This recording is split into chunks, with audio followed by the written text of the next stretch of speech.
Hello friends, welcome to my channel. चलतु आज आरंभ करवा व्याकरण विभाग।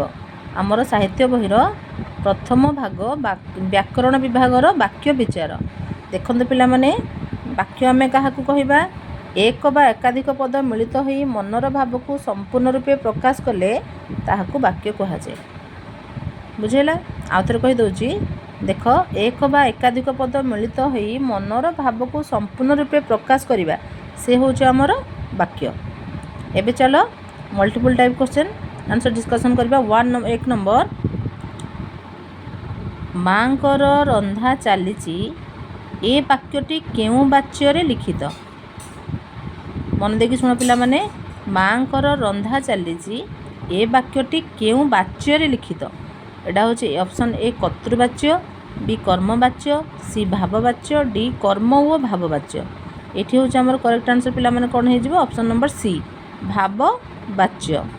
2 नंबर, जहा करिबा उचित ताहा कर एही वाक्यटी को संक्षेप में प्रकाश कले हब कर्तव्य कर। एही संक्षेपण क्षेत्र में कहार साहाय्य निया जाइअछि। ऑप्शन नंबर ए संधि, बी समास, सी कृदंत, डी तद्धित। एठी हूँ आमर option number C correct answer कृदंत। 3 नंबर, वाक्य व्यवहृत पदगुड़िकर पारस्परिक संबंध को कौन कहुए। देख 3 नंबर क्वेश्चन, वाक्य व्यवहृत पदगुड़िकर पारस्परिक संबंध को कौन कहुए। ए आकांक्षा, बी योग्यता, सी आसक्ति, डी खंडवाक्य। ये आमर ऑप्शन नंबर बी सठिक आंसर योग्यता।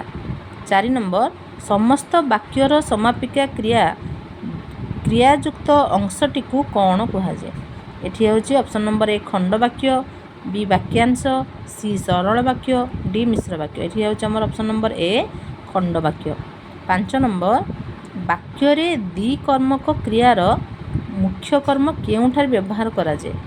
ए गण्य कर्म पर, बी गण्य कर्म पूर्वर, सी क्रिया पर, डी क्रिया पूर्वर। ये हूँ ऑप्शन नंबर ए गौण कर्म पर। 6 नंबर, कवि मानक मध्य शारदा सादी कवि अटंती।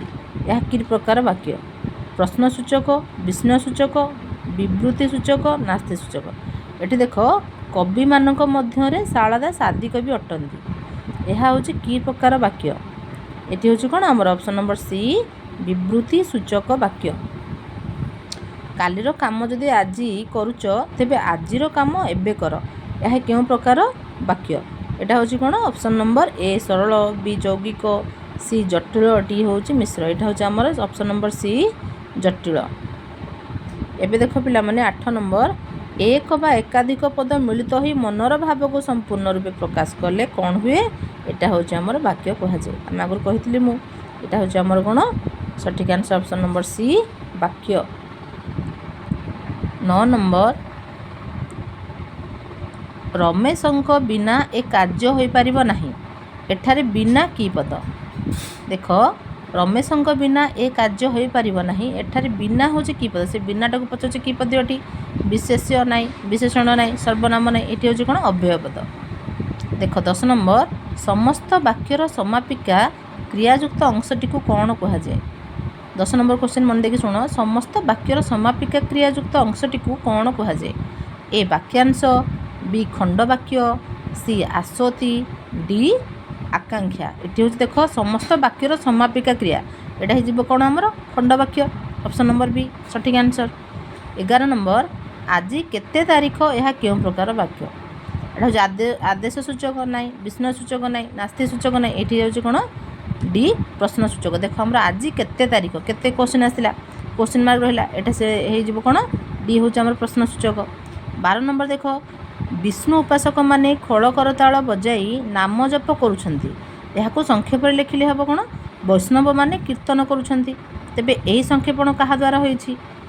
एटा हूँ संधि द्वारा नाई, समास द्वारा भूल, कृदंत द्वारा नाई, एटा हूँ समार्थबोधक शब्द द्वारा। देख क्वेश्चन आगे बुझ तापर आंसर करवा। 12 नंबर, देख विष्णु उपासक माने खल करताल बजाई नाम जप कर कौन कर नाम जप कर। यहाँ आम संक्षेप में कह, अति संक्षेप लिखिले कौन हम से वैष्णव माने कीर्तन करुछंती। तेबे यही संक्षेपण क्या द्वारा होइछि, समार्थबोधक शब्द द्वारा। यहाँ हूँ आम सठिक आंसर। 13 नंबर, देख विजयर कलिकता जिबा हब विजयर कलिकता जिबा हेब ଏହି ବାକ୍ୟଟି କେଉଁ ବାଚ୍ୟରେ ଲିଖିତ କର୍ତ୍ତୃବାଚ୍ୟ କର୍ମବାଚ୍ୟ ଭାବବାଚ୍ୟ କର୍ମ କର୍ତ୍ତୃବାଚ୍ୟ ଏଠି ହେଉଛି ଅପସନ୍ ନମ୍ବର ବି କର୍ମବାଚ୍ୟ 14 ନମ୍ବର ଦେଖ ପାନ ବେପାର କରୁଥିବା ଲୋକଟି ଅନ୍ୟ ଗ୍ରାମକୁ ଗଲା ରେଖାଙ୍କିତ ପଦକୁ ସଂକ୍ଷେପ କଲେ କ'ଣ ହେବ ପାନ ବେପାର କରୁଥିବା ଲୋକଟି ଅନ୍ୟ ଗ୍ରାମକୁ ଗଲା ଏଇଟା ହେଉଛି ଆମେ ସଂକ୍ଷେପରେ କହିବା ତାମାନେ କ'ଣ ହେବ ସେଟେ ଏ ନମ୍ବର ଦେଖ ପାନ ବ୍ୟବସାୟୀ ପାନ ବେପାରୀ ପାନ ବିକାଳି ନା ପାନରା ଏଠି ହେଉଛି ଆମର ଡି ହେଇଯିବ କ'ଣ ପାନରା 15 ନମ୍ବର ଦେଖ ବାକ୍ୟରେ ବ୍ୟବହାର ବାକ୍ୟରେ ବ୍ୟବହାର କରାଯାଇଥିବା ପଦଗୁଡ଼ିକର ପାରସ୍ପରିକ ସମ୍ବନ୍ଧକୁ କ'ଣ କୁହାଯାଏ ଯୋଗ୍ୟତା ଦେଖ ବାକ୍ୟରେ ବ୍ୟବହାର କରାଯାଇଥିବା ବାକ୍ୟରେ ଆମର ଅଲରେଡ଼ି ବ୍ୟବହାର କରାଯାଇଛି ସେହି ପଦଗୁଡ଼ିକର ପାରସ୍ପରିକ ସମ୍ବନ୍ଧକୁ ଯେଉଁ ପଦକୁ ପଦ ଆମର ରହିଛି ତାକୁ ପାରସ୍ପରିକ ସମ୍ବନ୍ଧକୁ କ'ଣ କୁହାଯାଏ ଏଠି ହେଇଯିବ ଆମର କ'ଣ ବି ହେଉଛି ଯୋଗ୍ୟତା